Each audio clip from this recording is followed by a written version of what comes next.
Hello friends, welcome back to my channel. അങ്ങനെ ശബരിയുടെ 1,00,000 രൂപ നഷ്ടമായതും അതിന് കാരണക്കാരി ദയയാണോ? ദയയാണെങ്കിൽ തന്നെ അതിപ്പോ തുറന്നു പറഞ്ഞാൽ പ്രശ്നങ്ങളെല്ലാം അവസാനിക്കുമെന്നും രഘു അവിടെ വെച്ച് പറയുകയാണ്. അമ്പിളിയും അതേപോലെ തന്നെ ദയയുടെ ബാക്കിയുള്ള സഹോദരിമാരായ ചിലങ്കയും അനുപമയും എല്ലാം ദയോട് ചോദിക്കുകയാണ്, നിനക്ക് എന്തെങ്കിലും തെറ്റ് പറ്റിയിട്ടുണ്ടെങ്കിൽ ഒരു കുഴപ്പമില്ല, നീ അത് തുറന്നു പറയാതിരുന്നാലായിരിക്കും പ്രശ്നമാകുന്നത്. ആ 1,00,000 രൂപ നിന്റെ അടുത്തുണ്ടെങ്കിൽ പറയണം. പക്ഷെ ദയ പറയുന്നത്, ഞാനൊരു തെറ്റും ചെയ്തു പോയല്ലോ, അപ്പോ ഇനിയിപ്പോ ഞാൻ അതല്ല ചെയ്തതെന്നും ഞാൻ നിരപരാധിയാണെന്നും പറഞ്ഞാൽ നിങ്ങൾ ആരെങ്കിലും വിശ്വസിക്കുമോ? അതുകൊണ്ട് അച്ഛനോട് 1,00,000 രൂപ വാങ്ങിയിട്ടേ ആ ശബരിയേട്ടന്റെ പണം അങ്ങ് കൊടുത്ത് ഈ പ്രശ്നം എങ്ങനെയെങ്കിലും ഒന്ന് ഒഴിച്ചു വിട്, സ്വസ്ഥത വേണം എനിക്കിന്ന് പറഞ്ഞു പോവുകയാണ്. അത് കേട്ടതും അമ്പിളി പറഞ്ഞു, ഹെടി അല്ലെങ്കിൽ തന്നെ നീ പറയുമ്പോഴേക്കും ക്യാഷ് എടുത്തു വരാൻ നീ അച്ഛൻ്റെ അടുത്തെങ്ങാനും എടുത്തു വെച്ചിട്ടുണ്ടോ? അതിൽ നിന്നൊരു ക്യാഷ് എടുക്കുകയാണെങ്കിൽ അതെല്ലാ മക്കൾക്കും തുല്യമായിട്ട് വേണം, അല്ലാതെ നിന്റെ തോന്നിയാസത്തിന് കൊടുക്കാനല്ല എന്ന് പറയാണ്. അത് കേട്ടതും നമ്മുടെ ദയ പറഞ്ഞു, അച്ഛൻ 1,00,00,000 രൂപ കിട്ടിയിട്ടില്ലേ? അതിൽ നിന്ന് 1,00,000 രൂപ കൊടുത്തു ശബരിയേട്ടന്റെ ഇടപാട് തീർത്തു കരുതി എന്താ വരാനുള്ളത്? അങ്ങനെ മക്കൾക്ക് എല്ലാവർക്കും തുല്യമായിട്ടാണെങ്കിലേ രഘുവേട്ടന്റെ കടം തീർക്കാൻ വേണ്ടി 25 ലക്ഷം രൂപ അതിൽ നിന്നല്ലേ എടുത്തത്? അപ്പൊ അതെന്താ? അതുപോലൊരു അത്യാവശ്യം തന്നെയല്ലേ ഇതൊന്ന് ദയ തിരിച്ചും ചോദിക്കാട്ടോ. അങ്ങനെ ദയയുടെ മുന്നിൽ ഉത്തരമില്ലാതെ നിന്നു പോവുകയാണ് എല്ലാവരും കൂടിയിട്ടോ. രഘു ആണെങ്കിലും അവിടുന്ന് നാണം കെട്ട് പോവുകയും കൂടി ചെയ്യാണ്. അമ്പിളിക്ക് ഒന്നും പറയാനില്ലാതെ ആയിപ്പോയി. അങ്ങനെ ദയ അകത്തേക്ക് പോവുകയും ചെയ്തു. എന്തായാലും ഇനി ഇതിന്റെ പേരിലൊരു പ്രശ്നം ഇവിടെ വേണ്ടാന്ന് രഘു അമ്പിളിയെ താക്കീടും ചെയ്തു കേട്ടോ. രഘുവേട്ട് വിഷമിക്കണ്ട, ഇനിയിപ്പം ശബരിയോട് എന്ത് മറുപടി പറയുന്ന ഓർത്ത് ടെൻഷനും ആവണ്ട. നാളെ രാവിലെ വരെ സമയമല്ലേ, അതിനു മുന്നേ ആ 1,00,000ന്റെ കാര്യത്തിലേ ഇവിടെ എന്തായാലും ഇതുണ്ടോന്നേ ഞാൻ തന്നെ അന്വേഷിച്ച് കണ്ടുപിടിച്ച് തരാന്ന് പറയാം കേട്ടോ. അങ്ങനെ അമ്പിളി എന്തോ മനസ്സിൽ കണ്ടിട്ടുണ്ട്. ശേഷം പിന്നീട് നമ്മുടെ അമ്പിളി ചെയ്യുന്നത് എന്താന്ന് വെച്ചാൽ, ദയ ഇല്ലാത്ത സമയത്ത്, ദയ കുളിക്കാൻ പോയ സമയത്ത് ദയയുടെ റൂം കയറി അങ്ങ് പരിശോധിക്കുക കേട്ടോ. ഫുള്ള് അരിച്ചു പെറുക്കുകയാണ്. പക്ഷെ ആ 1,00,000 രൂപ എവിടെയും കിട്ടുന്നില്ല. ഇവള് പറഞ്ഞത് ശരിയാണ്, ആ പൈസ അവൾ എടുത്തിട്ടില്ല. ആ ധാരേട്ടനും ഭാര്യയും തന്നെയായിരിക്കും അതിന്റെ പിറകിൽ നിന്നൊക്കെ അമ്പിളി വിചാരിക്കുകയാണ്. അങ്ങനെ എന്തായാലും ഒരു ബാഗും കൂടി കിട്ടി. അത് പരിശോധിച്ചപ്പോഴാണ് നമ്മുടെ അമ്പിളി ആകെ ഞെട്ടിപ്പോകുന്നത് കേട്ടോ. അതിന്നൊരു ഫോട്ടോ കിട്ടിയാണ് അമ്പിളിക്ക്. അമ്പിളി ആരും കാണാതെ ആ ഫോട്ടോ എടുത്ത് കയ്യിൽ വെക്കുകയാണ്. അപ്പോഴേക്കും ദയ അപ്രതീക്ഷിതമായി കുളി കഴിഞ്ഞ് അവിടെ എത്തി. തന്റെ റൂമെല്ലാം പരതി അന്വേഷണം നടത്തുന്ന അമ്പിളിയെ കണ്ടതും കാലി പൂത്ത നമ്മുടെ ദയ, നിങ്ങൾക്ക് നാണമില്ലേ? ഞാനില്ലാത്ത സമയത്ത് എന്റെ റൂമും സാധനങ്ങളും കയറി പരിശോധിക്കാൻ ഇതിനൊക്കെ ആരാ നിങ്ങൾക്ക് ധൈര്യം തന്നത്? ഇതോടെ നിർത്തിക്കോണം നിങ്ങളുടെ ഈ വൃത്തിയുടെ സ്വഭാവം എന്നൊക്കെ പറഞ്ഞ് ദയങ്ങ് ബഹളം വെക്കാം കേട്ടോ. അപ്പോഴേക്കും ദയയുടെ ബഹളവും കേട്ടിട്ട് രഘുവും അതേപോലെ തന്നെ അനുപമയും ചിലങ്കയും എല്ലാവരും തന്നെ അവിടെ എത്തിയിട്ടോ. എന്ത് പറ്റി? നിങ്ങൾ ആരും കണ്ടില്ലേ ഈ അമ്പിളി ചേച്ചിയുടെ വൃത്തിയുടെ സ്വഭാവം? ഞാൻ കുളിക്കാൻ പോയ തക്കം നോക്കി എന്റെ റൂം ഫുള്ള് പരിശോധിക്കാണ് 1,00,000 രൂപയ്ക്ക് വേണ്ടിയിട്ട്. ഇത്രയും പരിശോധിച്ചിട്ട് നിങ്ങൾക്ക് എന്ത് കിട്ടി? രഘുവേട്ട, നിങ്ങൾക്ക് ഇത്ര നാണം ഇല്ലാതെ പോയല്ലോ. നിങ്ങൾ പറഞ്ഞിട്ടും കൂടി ആയിരിക്കുമല്ലോ നിങ്ങളുടെ ഭാര്യ ഇത് നടത്തുന്നതെന്നൊക്കെ ചോദിക്കുകയാണ്. അപ്പൊ അമ്പിളി പറഞ്ഞു, നീ വെറുതെ രഘുവേട്ടന്റെ മേലും കുറ്റം ചാരണ്ട.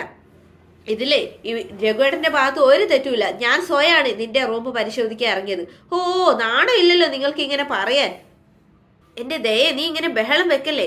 അമ്പിളി ചേച്ചി ഒന്ന് തെരഞ്ഞു കരുതി നിനക്ക് എന്തെങ്കിലും നഷ്ടം വരുമോ എന്നൊക്കെ അനുപമയും ചിലങ്കയും ചോദിക്കുന്നുണ്ടെങ്കിലും എന്നെ വിശ്വാസം ഇല്ലായിട്ടല്ലേ ഇങ്ങനെയൊക്കെ ചെയ്യുന്നത്? മതിയടി, നിന്റെ വിശ്വാസത്തിലെടുത്തതിന്റെ കഥയൊക്കെ അറിഞ്ഞു.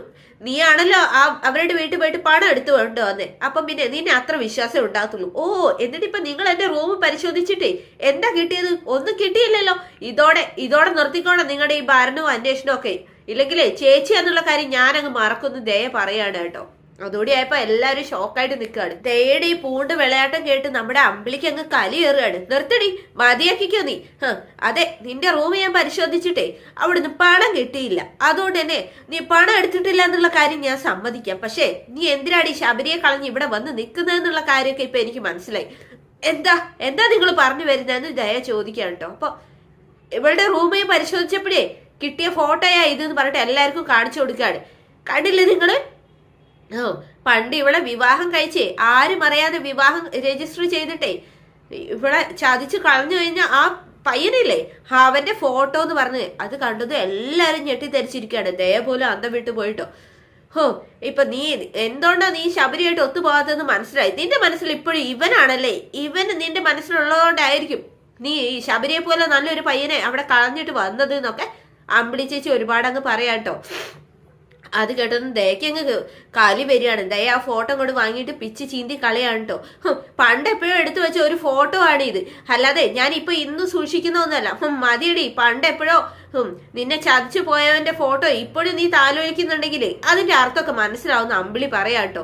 അത് കേട്ടതും ദയക്ക് ദേഷ്യം വരികയാണ്. ദയ ആ ഫോട്ടോ വാങ്ങിയിട്ട് കീറി കളയാണ്. കഴിഞ്ഞല്ലോ, ഇനി എന്നെ ഭരിക്കാൻ വരരുത്. നിങ്ങൾ ഈ വീട്ടിൽ അധികപ്പത്ത എല്ലാവരും ഇങ്ങനെ ഭരിക്കാനുള്ള അധികാരമൊന്നും നിങ്ങൾക്ക് തന്നിട്ടില്ല. നിങ്ങൾ എന്റെ അച്ഛനും അമ്മയും ഒന്നും അല്ലല്ലോ എന്ന് പറയാം കേട്ടോ. മതി എടി, അധികം ചെലച്ചാലേ നീ ഇവിടെ നിൽക്കണ്ട, നീ നിന്റെ ഭർത്താവിന്റെ വീട്ടിൽ പോയിക്കോ എന്ന് പറഞ്ഞിട്ട് ഇറങ്ങി പോവാനൊക്കെ പറയാം കേട്ടോ ദേയനോട്. നീ പോയിക്കോ, നീ ഇവിടെ നിൽക്കണ്ട, ഇങ്ങനെ ഒരുത്തന്നെ മനസ്സിലിട്ടോണ്ട് നീ ഇവിടെ നിൽക്കണ്ട, നീ നിന്റെ ഭർത്താവിന്റെ വീട്ടിൽ പോയിക്കോ എന്ന് പറയാണ്. അത് കേട്ടത് നമ്മുടെ ദയ പറഞ്ഞു, ഇവിടെ നിൽക്കണ്ടാത്തതും ഇവിടെ നിൽക്കാൻ പാടില്ലാത്തതും ഞാനല്ല, നിങ്ങൾ തന്നെയാണ്. ചേച്ചി ഇവിടെ നിൽക്കുന്നത് അച്ഛന്റെ അമ്മയുടെ പേരിലാന്ന് വിചാരിക്കുക. രഘുവേട്ടൻ എന്തിനാ ഇവിടെ നിൽക്കുന്നത്? നിങ്ങൾ ഇപ്പം തന്നെ ഇവിടെ നിന്ന് ഇറങ്ങി പോവുക വേണ്ടതെന്ന് പറയാം കേട്ടോ. ഞാനല്ല, നിങ്ങളെ ഇവിടെ നിന്ന് ഇറങ്ങി പോകേണ്ടതെന്ന് ദയ പറഞ്ഞതും രഘുവിന് അതങ്ങ് കൊള്ളാണ്. അമ്പിളി മതി, ഇപ്പം തന്നെ നമ്മളിവിടെ ഇറങ്ങണം, ഇനി ഒരു നിമിഷം ഇവിടെ നിന്നൂടാന്ന് പറഞ്ഞിട്ട് അമ്പിളിയെ വിളിച്ച് പോവാണ് കേട്ടോ. അത് കേട്ടതും അനുപമയും ചിലങ്കയും ഒക്കെ പിറകെ പോവാണ് കേട്ടോ. അപ്പൊ ദയ അങ്ങ് ദേഷ്യം കത്തിക്കാളി നിൽക്കുകയാണ് കേട്ടോ. എന്താ മോളെ നീ ഇങ്ങനെയൊക്കെ പറഞ്ഞത്? രഘുവേട്ടനോടാണോ നീ ഇങ്ങനെയൊക്കെ പറയുന്നത്? നിനക്കൊരു ജീവിതം ഉണ്ടാക്കി തന്ന ആള് രഘുവേട്ടൻ, അത് നീ മറക്കരുതെന്നൊക്കെ അനുപമയും ചിലങ്കയും ഒക്കെ പറയുന്നുണ്ട് കേട്ടോ. മതി, എന്തിനും ഏതിനും എന്നെ കുറ്റപ്പെടുത്താനായിട്ട് ഇങ്ങനെ ഒരു വലിയ എനിക്ക് ആവശ്യമില്ല എന്ന് ദയയും പറയാം കേട്ടോ. അങ്ങനെ രഘുവിന്റെയും അമ്പിളിയുടെയും പിറകെ പോയി എത്ര പറഞ്ഞിട്ടും അവര് രണ്ടുപേരും ഇവര് പറയുന്ന ഒന്നും കേൾക്കാൻ കൂട്ട് നിൽക്കാതെ ബാഗെല്ലാം പാക്ക് ചെയ്യാം കേട്ടോ. അയ്യോ, അമ്പിളി ചേച്ചി ദയയുടെ സ്വഭാവം അറിയില്ലേ, അവൾ എന്തോ വാശിക്കും ദേഷ്യത്തിനും പറഞ്ഞു തരുതി നിങ്ങൾ രണ്ടുകൂടി ഇവിടുന്ന് പോവുകയാണോ വേണ്ടതെന്ന് ചോദിക്കാം കേട്ടോ. വേണ്ട, ഇതിപ്പോ ഒരുപാടായി, എല്ലാവർക്കും കൂടി കൊട്ടി കളിക്കാനുള്ള ചെണ്ടയല്ല ഞാനും രഘുവേട്ടനും. രഘുവേട്ടനെ ഇങ്ങനെ മറ്റുള്ളവരുടെ മുന്നിൽ വെച്ച് അപമാനിക്കാൻ ഞാൻ സമ്മതിക്കത്തുമില്ല. ഞങ്ങൾ പോവാ, ചെറുതാണെങ്കിലും ഞങ്ങൾക്ക് താമസിക്കാനും ഒരു വീടുണ്ട്, അവിടേക്ക് പോവുക, അല്ലെങ്കിൽ പഞ്ചരത്നത്തിൽ പോയി ഞങ്ങൾ താമസിക്കും. ഇവിടെ അമ്മയുടെ ഷെയർ ഉള്ളതുകൊണ്ടാണല്ലോ ഇവൾക്ക് ഇത്ര അഹങ്കാരം. വീട്ടിൽ വന്ന് അച്ഛൻ്റെ അടുത്ത് നിന്ന് അവൾ ഈ വർത്താനം ഒന്നും പറയത്തില്ലല്ലോ എന്ന് പറയാം കേട്ടോ. ഞങ്ങൾ പോയി തന്നേക്കാം, അവളോട് ഇവിടെ സുഖമായിട്ട് വാഴ്ന്നോളാൻ പറയുന്നു പറയാൻ കേട്ടോ. അങ്ങനെ അമ്പിളിയും രഘുവും കൂടി വണ്ടി കയറി പോവുകയാണ്. ചിലങ്കയ്ക്കും അനുപമയ്ക്കും എന്ത് ചെയ്യണമെന്ന് അറിയാതെ അവരാകെ വിഷമിച്ച് നിൽക്കുകയാണ് കേട്ടോ. ചേച്ചി ഇനി എന്ത് ചെയ്യും ചേച്ചി? നമ്മളിനി എന്താ ചെയ്യുക? ദയ ഇങ്ങനെ പെരുമാറിയ നമുക്കിനി എന്ത് ചെയ്യാൻ പറ്റും എന്നൊക്കെ ചോദിക്കാം കേട്ടോ. നമ്മൾ എന്ത് ചെയ്യാനാ ചീരു? ദയയുടെ സ്വഭാവം നിനക്ക് അറിയത്തില്ലേ? എന്നാലും രഘുവേട്ടനോടെങ്കിലും അവൾക്ക് കുറച്ച് മര്യാദയ്ക്ക് പെരുമാറാമായിരുന്നു. അവളുടെ ഭാഗത്തല്ലേ എല്ലാ തെറ്റും, അത് ശരിയാ. പക്ഷെ അതൊന്നും മനസ്സിലാക്കാനുള്ള വിവേകവും ബുദ്ധിയൊന്നും അവൾക്കില്ല. എടുത്തുചാട്ടക്കാരി അവള്, അത് നിനക്ക് അറിയില്ലേ? അറിയാം. പക്ഷെ എപ്പോഴും എല്ലാവരും അവൾക്ക് മുന്നിൽ ക്ഷമിച്ചു കൊടുക്കണമെന്നുണ്ടോ? എത്ര വട്ടം സ്വന്തം ജീവിതം പോലും എന്തു ആയിക്കോട്ടെ എന്ന് കരുതി അവക്കൊരു ജീവിതം ഉണ്ടാക്കി കൊടുത്ത ആളാ രഘുവേട്ടൻ. ആ രഘുവേട്ടനോട് അവൾ ഒരിക്കലും ഇങ്ങനെ പെരുമാറാൻ പാടില്ലായിരുന്നു എന്നൊക്കെ ഇവര് രണ്ടുപേരോട് സംസാരിക്കാം കേട്ടോ. ദയക്കാണെങ്കിലോ തന്റെ റൂമിൽ നിന്ന് ആ ഫോട്ടോയൊക്കെ ഇവര് കണ്ടതിന്റെയൊക്കെ ആകെപ്പാട് ഒരു ഇതിൽ നിൽക്കുകയാണ് കേട്ടോ.